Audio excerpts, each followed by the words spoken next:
Good afternoon, everyone. As always, a shout out to all the folks who make up our vibrant school learning communities: educators, students, parents, grandparents, guardians, and community members. Today, we will have an update on this week's wave of physical school reopenings, the results of the UTLA educator poll on the extended work year, and a great story about parents holding the LA Times feet to the fire for biased reporting that underrepresents the voices of Black and Brown students, parents, and families. We'll also talk about childcare as well.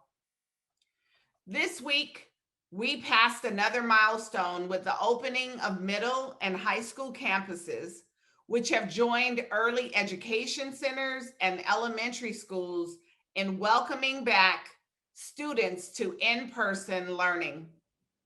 I was happy to connect with the great educators and school related personnel at Playa Vista Elementary and Westchester High School this week. It was such a pleasure to be with you all in your beloved education communities.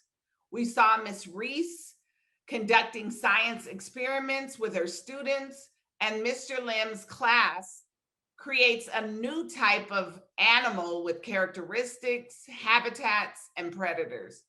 It was really cool. At Westchester High School, the HVAC system went out, and chapter chair Justin Cohen got right on it. We met in the quad after school, socially distanced, of course, and spoke to the issues facing the school. I am appreciative of them sharing with me how they feel about their students and their school at Westchester. Keeping schools safe by following our extensive policies, protocols, and procedures continues to be a group effort. For a school district the size of LAUSD, the number of serious issues related to critical health and safety protocols has been astonishingly small. And when there have been serious issues, UTLA educators have raised the red flag. We must stay vigilant to keep our students, their families, and our communities safe. We fought hard for those safety protections, and now we will work collectively to make sure they are followed every day. Apart from the positive news about the safety protocols, this has been a tough and rough transition for many of us. And I want to publicly acknowledge the exhaustion, frustration, anger, and the feelings of demoralization. I am deeply impacted by the Facebook posts, emails, some text messages that I receive, and we must continue to work together to really bring back the joy of teaching and learning into our new normal. Folks have had to pack up their kitchen classrooms and return to physical campuses they hadn't seen in more than a year. Secondary teachers returned this week for Zoom instruction from the classroom, and we heard about the many issues of technical difficulties and sheer exhaustion.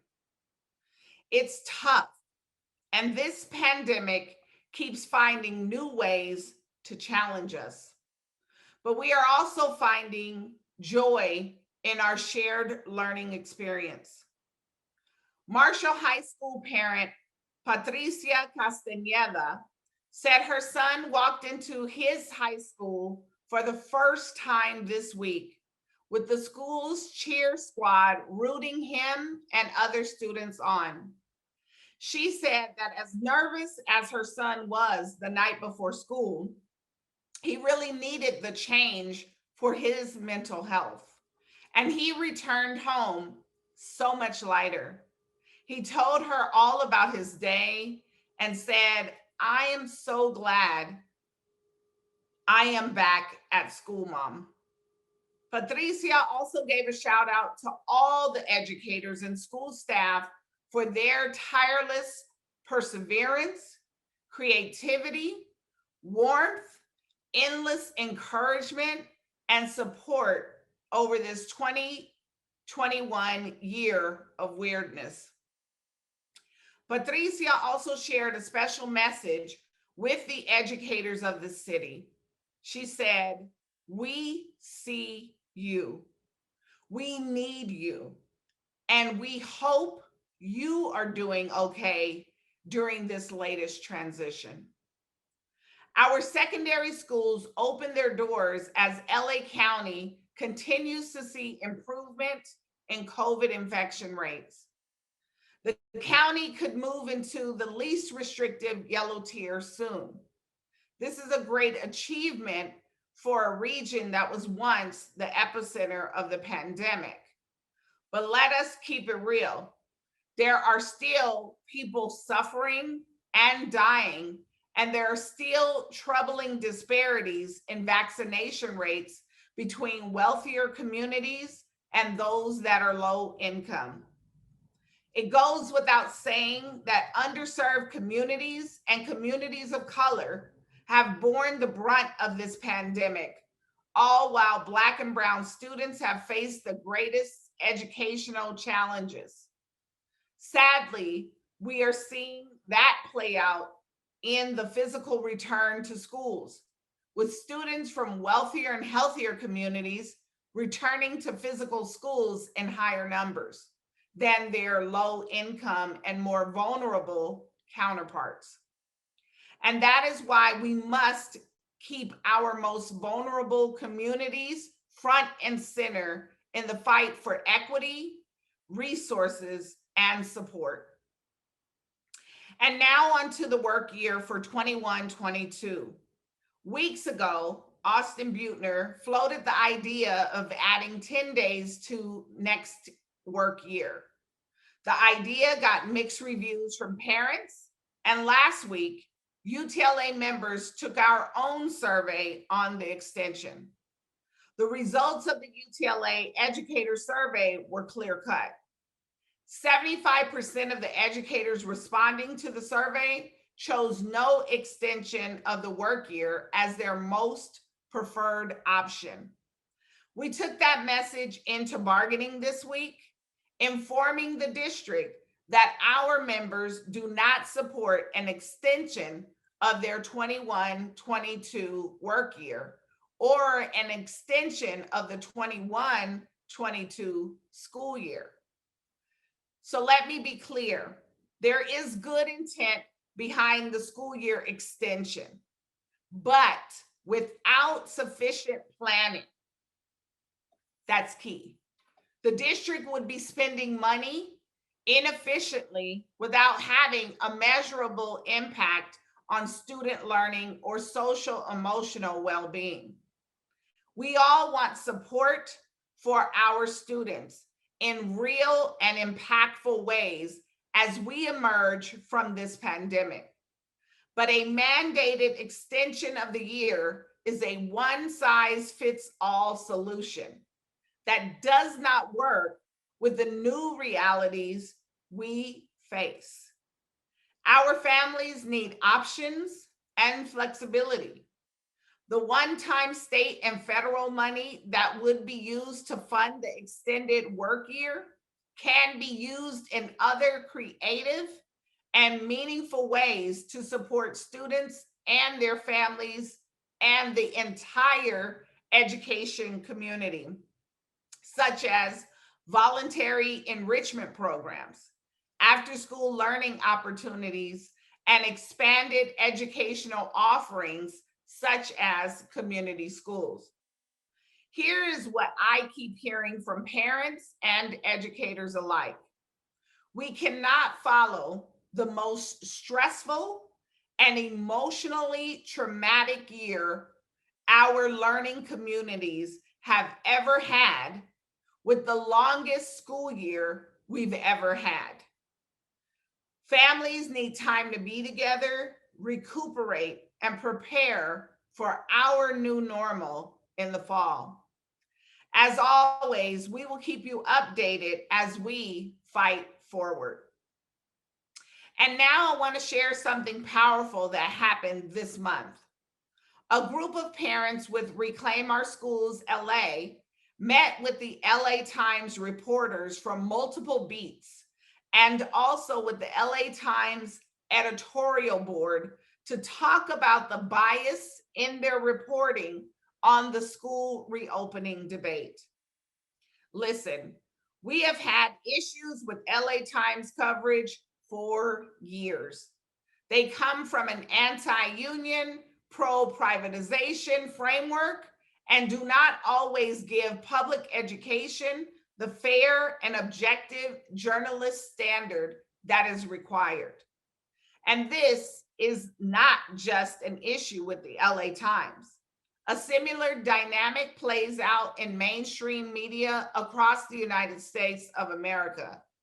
Their bias has moved to a new dangerous level during the pandemic, when the newspaper repeatedly promoted the false idea that parents were overwhelmingly demanding that physical schools reopen, even as the virus was ravaging through low-income communities of color. Parents with Reclaim Our Schools LA knew the newspaper was not representing their lived reality, so they reached out to our UTLA research department. UTLA researchers analyzed 7 months of columns, editorials, and news articles and found that LA Times relied too heavily on voices from wealthier and healthier communities where support for reopening was stronger, and the paper underrepresented voices from low-income communities of color. The meetings this month with the LA Times were a follow-up to that eye-opening report on the newspaper's bias. Parent leaders like Elizabeth Hernandez Castro, Jose Tyler, Jasmine Garcia, and Siki View Hutchison are uplifting the voices of the families we serve. And this month, they took their fight right into the newsroom and editorial board of the Los Angeles Times. These women are fearless and focused and making change happen. Bravo, sisters. We see you, and tonight we honor your work. In addition to their work, I want to take a moment tonight to uplift our brothers and sisters and siblings from the Armenian community for their advocacy and labor as well. On April 24th, on the 106th anniversary of the Armenian Genocide Remembrance Day, President Joe Biden formally recognized as genocide the killing of more than 1 million Armenians by the Ottoman Turkish Empire starting in 1915. UTLA is located within the largest population of the Armenian diaspora outside of Armenia.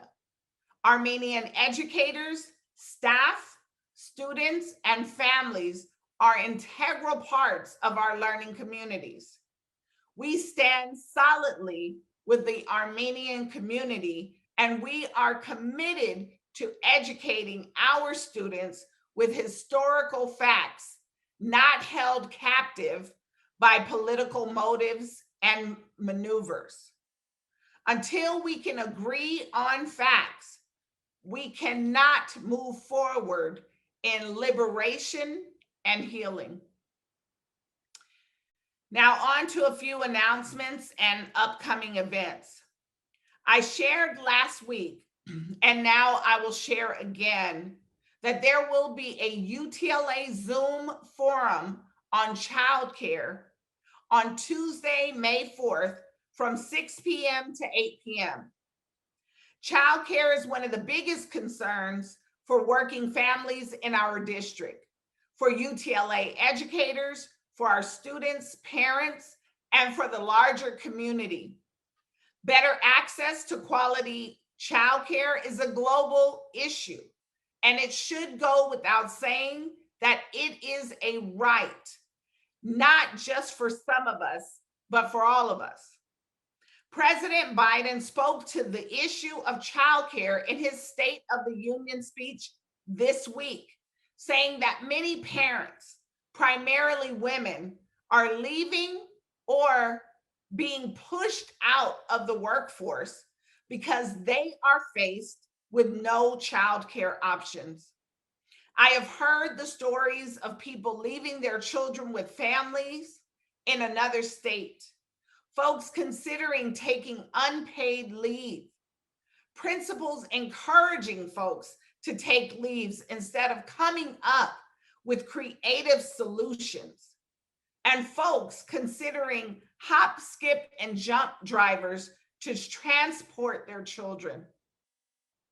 If you are a parent educator and want to come to this forum, please use a non-LAUSD email and email Evie Vaughn at evaugHN@utla.net using the subject line Child Care Forum.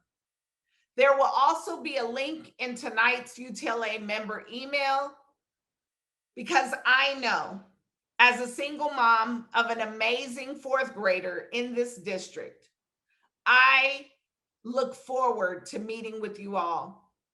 And like I did last week, I want to recognize the efforts of the UTLA members from Harbor, South, and Valley West. They are leaders for creating a petition on childcare that has gotten over 2,250 signatures and turned advocacy into action. I want to thank all of the mamas, papas, and parents who have been meeting and coming together as educator parents to share their stories, their frustrations, and how we move forward in providing sustainable solutions for our communities. UTLA continues to be in direct conversation with Buettner, the district's bargaining team, and various school board members on this issue. We will continue to press on the childcare issues, and I hope to see you at the forum. This next announcement is for all Black support staff and itinerant staff working in LA Unified. A new group has been formed called the Black Wellness Caucus as a subgroup of the UTLA Racial Justice Task Force. This group is for Black support and itinerant staff who are interested in connecting for more social and professional support from fellow staff members, and joining Black staff from across the district to center wellness, healing, and safety as tenets of Black student achievement. UTLA folks, this Friday, the member email tonight will have more information on how to join. Sounds like this is going to be a fantastic group. And for all you UTLA chapter leaders or folks thinking about stepping up to be a chapter leader, we are extending the deadline to file self-nomination forms to serve as chapter chair for next school year. Get your name in and get ready for another year of the most essential work you can do to keep UTLA a progressive, fighting union for our schools and our students. Look for the information in the member email tonight. I want to lift up the names of Andrew Brown Jr. and Mario Gonzalez. Their lives mattered. I'll say it again. Their lives mattered. And so I just want to hold space for their names and for their families. There is big work ahead as we envision and organize behind the healthy, healing, and equitable return that our students and communities deserve. We know that public education holds the power to transcend heights unseen. I am so proud to be doing this work with all of you. Until next time, embrace your weekend. Walk, read, relax, cook, listen to music. Do something that nourishes your soul. And stay UTLA strong, folks, because together we rise.